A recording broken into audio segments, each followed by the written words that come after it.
নাই সমস্যা আহিব নালাগে কাৰণ এই বিদ্যালয়বিলাক নিট বেছ ইষ্টাব্লিছ কৰা হৈছে প্ৰয়োজন সাপেক্ষে এই স্থাপন কৰা হৈছে গতিকে ইয়াত এটা সমস্যা আহিব নালাগে আমি বড়োলেণ্ডত যিখিনি কলেজ আছে সেই কলেজখিনি তেনে নাটনি হৈ আছে সেইখিনি আমাৰ যিখিনি ছাত্ৰ ছাত্ৰী আজি হাইস্কুল পাছ কৰে বা হায়াৰ ছেকেণ্ডাৰী পাছ কৰে তেখেতসকলৰ কাৰণে সুবিধাটো যথেষ্ট নহয় তো সেইকাৰণে মই আশা কৰোঁ এই কলেজবিলাক চব প্ৰভিঞ্চিয়েলাইজ হ'ব কুমাৰিকাটা কলেজৰ এটা সমস্যা হৈ আছে কুমাৰিকাটা কলেজৰ অধ্যক্ষগৰাকী উপস্থিত বিভিন্ন ধৰণৰ মানে ইয়াৰ ওপৰত মই ডাইৰেক্টৰক যোৱাকালি শুনিছোঁ এজন মানুহে কৈছে মই ডাইৰেক্টৰক যোৱাকালিৰ পৰাই এইটো ইনকুৱাৰী কৰিবলৈ মই দায়িত্ব দিছোঁ স্যার এই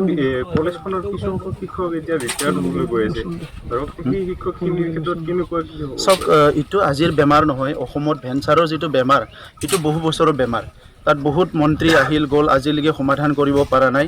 বৰ্তমানৰ মুখ্যমন্ত্ৰী ডাঙৰীয়াও শিক্ষামন্ত্ৰী আছিলে বহুত চেষ্টা কৰিলে হাজাৰ হাজাৰ তেখেতে নিযুক্তি দিলে কিন্তু বহুতখিনি সমস্যা এতিয়ালৈকে ৰৈ গ'ল তো এতিয়া এই কথাবিলাক আলোচনা কৰি আছে কি কম দিনৰ ভিতৰত কেনেকৈ এই সমস্যাবিলাক সমাধান কৰিব পৰা যায় আৰু আমিও বিটিআৰ চুক্তিত এটা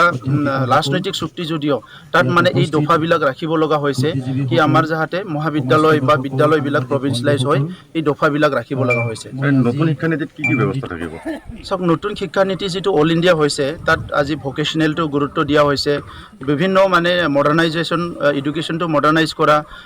পাৰ্টিচিপেটৰী আৰু খুব ইফেক্টিভ কৰাৰ কাৰণে এটা চিন্তা কৰিছে আমাৰ যিটো শিক্ষানীতি ইয়াত আমি এমপ্লয়েবল ল'ৰা ছোৱালী যাতে এমপ্লয়েবল হয় লিডাৰশ্বিপ হয় অলপ ইনোভেটিভ আৰু ক্ৰিয়েটিভ হয় তেনেকুৱা কিছুমান কথা ঠিক কৰিছোঁ আৰু সাইকোলজিকেল হিলিংটো আমি ৰাখিব বিচাৰিছোঁ আমাৰ অঞ্চলত বহুত বছৰ ভাইলেঞ্চ হৈছিলে হিংসা হত্যাবিলাক হৈছিলে চ' বহুতখিনি কম্পনেণ্ট তাত ৰখা হ'ব এইটো আপোনালোকৰ লগত মই পিছত আলোচনা কৰিম স্যাৰ তামোলপুৰৰ বিধায়ক ইমানুল মুছাই যোগদান কৰিব নেকি তেখেতক সোধকচোন আগতে जेबो जिरायना थायाखै जोंनि फोरोंगिरिफोरा इयं जेनेरेसन गोदान गोदान टेक्न'लजिखौ माने रोंजोबखाखा गोदान गोदान जों अनलाइनाव क्लास होदों भवानी मार्केटिं प्राइभेट लिमिटेडआव गोबां फरायसा सम्मानीय आमार कन्ट्राक्टर আছে दं बेफोरबायदि स्टुडेन्टखौ जोङो माने मादों कलेजाव फैनानैब्लाबो सोरबा फोरोंगिरिया नोट्स नांगौबा नोट्सखौ हरनानै गथ'फोरखौ जों हेल्प खालामगासिनो दङ आरो बेबायदिनो जोङो आवगायलांगासिनो दङ जुगा कम्पिटिटिभ इयाव इनोभेटिभ सिस्टेमाव नोंथांनि कलेजाव माबा बिदि स्पेसियेल सिस्टेम दङ नामा जे इनोभेटिभ सिस्टेमाव नोंथाङा क्लास फोरोंनो हायो जोंनियाव माने दङ आं मोनसे एप्स अलरेडि दा माबा खालामबाय थादो डेभेलप खालामबाय थादो जे गथ'फोरा सम मथे माने क्लासाव थानो मोना सोरबाया हाजिरा मावनो थांनो गोनां जायो सोरबाया माने बबेबा खामानियाव थांनो गोनां जायो दा बेबायदि फोरोंगिरिया क्लास खालामनाय समाव थानो मोनाब्लाबो जाहाथे बै गथ'आ जेब्लानो सम मोनो अब्लानो दानो गावनि क्लासखौ खालामनो हानाय बायदि IOLO होननाय मोनसे एप्स दं दा बे एप्सनि गेजेरजों आङो नैबे सेसननिफ्राय अक्ट'बरनिफ्राय जे क्लास खालामगोन अब्लानिया गथ'आ जायखिजाया समावनो बियो माने गावनि फोरोंथाइखौ बे लानो हागोन फोरोंगिरिफ्रा फोरोंनानै बेयाव रेकर्डिं खालामनानै दोननाय थागोन आरो बेखौ एज ए होल गावनि मबाइल रेजिस्ट्रेसन खालामनानै बे स्टुडेन्टआ नायनो हागोन दा बेयाव मोनसे मुलाम्फाया बेनो जे गथ'आ माने जाय गथ'आ जोंनो मबाइल नाम्बार होगोन बे मबाइल नाम्बारा रेजिस्ट्रेसन जागोन आरो बे नाम्बारजोंसो बे क्लासखौ खालामनो हागोन दा ओंखायनो गथ'फोरखौ आं खावलायदों जाहाथे जाय नाम्बारखौ जोंनो रेजिस्ट्रेसनाव होगोन बे नाम्बारखौ जाहाथे बिसोर सोलाया कारण बे नाम्बारानो एप्सआव बियो माने एड जागोन रेजिस्ट्रेसन जागोन दा बेबायदि खालामनानै जों गथ'फोरखौ मथथे जोङो नेटवर्क मोनै जायगायाव दङब्लाबो गथ'फोरा बबावबा आलासि जानो थांनानैबो गोबावजोंबाबो दिनैनि क्लासखौ सप्तासेनि उनाव बियो लाहैनो हागोन आरो बेबायदिनो माबाफोर जुदि सोर फोरोंगिरिखौ सोंनोबा बे एप्सनि जरियैनो बियो मेसेज हरनानै फोरोंगिरिनिफ्राय सोंनाय फिननायखौ बे लानो हागोन दा बेबायदि रोखोमजों जोङो फोरोंनायनि माबा बेबस्थाखौ फैगोन अक्ट'बर सेसननिफ्राय जों खालामनो नागिरदों बेनो जोंनिया तामुलपुर कलेजा 1984 मायथाइनि 4 आगस्टआवनो माने गायसनजादोंमोन आरो बेबायदिनो फैयै फैयै दिनै 37 बोसोराव आगान होबाय आरो बे 37 बोसोराव जोङो जेसेबांखिनि स्किमफोर दङ जेसेबां हायो जों नाजाबाय थादों आरो जोंहा थांनाय बोसोराव जों SC बयस हस्टेल मोनबाय देग्लाय जोङो सेन्ट्रेलनिफ्राय मोन्दों ST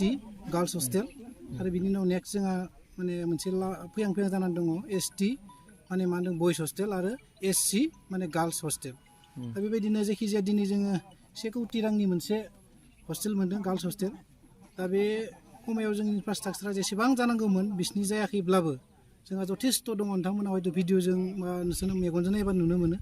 दा मोनसेल' जोंहा समस्या जाना दङ बे कलेजा जोंनिया डिग्रि सेक्सना प्रभिन्सियेलाइज जायाखै सरकारि जायाखै थेवब्लाबो जों बेवहाय डिग्रि सेक्सना सरकारि जायाखै होननानै फरायसा फरायसुलिफोरखौ गोजौ सोलोंथाइ लानायनिफ्राय जों बन्सित खालामाखै गथ'फोरखौ जों हस्टेलाव थानायनि फेसिलिटिखौ जों खालामनो हागोन SC बयस हस्टेला थांनाय बोसोराव गायसननानै 2 अक्ट'बरनि 1 तारिखनिफ्राय जितु सेसन स्टार्ट जागोन बेनिफ्राय जोङो खुलिनानै होसिगोन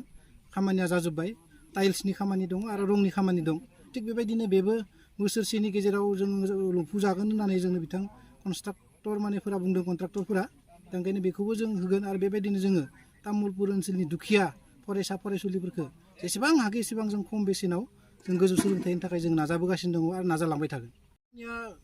माने मुं थिसननाय खामानिया थांनाय 4 आगस्टनिफ्रायनो जागासिनो दङ आं माने मिथिनायाव दिनैसिम जोंनिया 400सो फरायसा फरायसुलिफोरा एडमिसन लाबाय आरो जोङो जिहेतु तामुलपुराव गंनै कलेज दङ आरो गंसे दंबावो दा बिथांमोनाबो 400 स्टुडेन्ट जाखांनायनि उनाव जोंनियाव माने जों जेसेबां हायो जोंनिया केपासिटि थानाय हिसाबै जों होसिगोन जों माने एक्सपेक्ट खालामदों 500सो जों होनो हागोन जुदि दरकार जायोब्ला आरो बेनिख्रुइ जुदि बारा जायोब्ला जोङो इडुकेसन डिपार्टमेन्ट बिटिसि अदेबानि आसाम गभर्नमेन्टजोंबो जों सावरायनानै बा इउजिसिजों जोङो माने गाइडलाइनफोरखौ नायनानै जों होनायनि बेबस्था खालामगोन जाहाथे जोंनि गथ'फोरा सासेबो सोलोंथाइ लायाबाखैनो बा एडमिसन लायाबाखैनो थालाङा बेखौ जोङो नाजाबाय थादों आरो जिहेतु जों दुखुनि बाथ्राबो बुंनो गोनां जादों जे जों सरकारि जानाय मोनब्ला दिनै गथ' गथायफोरखौ जों फ्रियाव एडमिसन होनो हागौमोन नाथाय दुखुनि बाथ्रा फोरोंगिरिफोरनो जों बे गथ'फोरनि फैसाजोंनो एसे एनै गरसे गरनै बेथन होनो गोनां जायो आरो बेनिखायनो जोङो गथ'फोरनिफ्राय जोङो फैसा एसे लानो गोनां जादों खुब बारा नङा खुब खम फैसा जों लानानै एडमिसन होदों लोगोसेनो जोंहा माने 2nd semester 4th semester 6th सेमिस्टारनि एग्जामफोरनि खामानियाबो सोलिगासिनो दं फर्म फिलआप जादों सोरनियाबा जादों अनलाइन ओंखायनो गथ'फोरखौ आं खावलायदों जाहाथे फर्म फिलआपखौ समाव खालामनानै बयबो माने आनजादाव मोजाङै मोजां उथ्रिसारलांनो हायो